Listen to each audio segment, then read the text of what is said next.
I know you guys are excited to know how I really made this.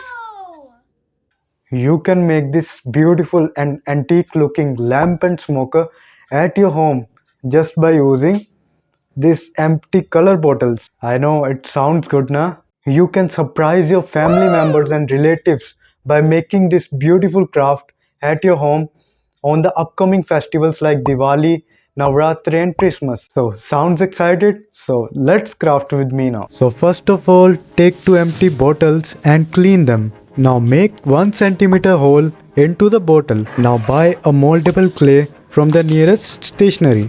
I will provide you the Amazon link into the description box. Crafties, don't worry if you don't have. You can use the normal clay as well. Now put some clay on the bottle and give it a face-like structure. Crafties, it's good if you have the sculpturing tools, but if don't, you can use the normal things like pens and brushes as well. You can make any face shape.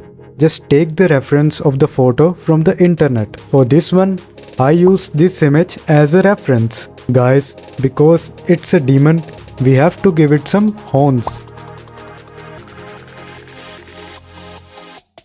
So now it's time to create Buddha lamp. Guys, I know you can create the faces even better than me. But if don't, you can easily find the face molds from the Amazon. Again, link is in the description box. Now it's time to do some magic with the colors. I am coloring them using fabric colors. Give it a first layer of black color.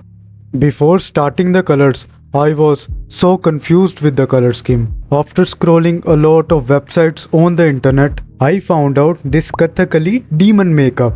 Then I get to know what I have to do. I am using soft pastels to give some highlights.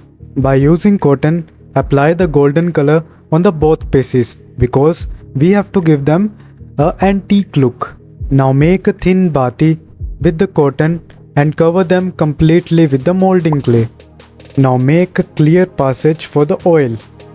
Now take a doob batti and make a hole inside of it. So let's glow the things now. Tada! Now try it out and surprise everyone, guys. Now show some love and keep supporting me. Share with your friends and family. Thank you so much.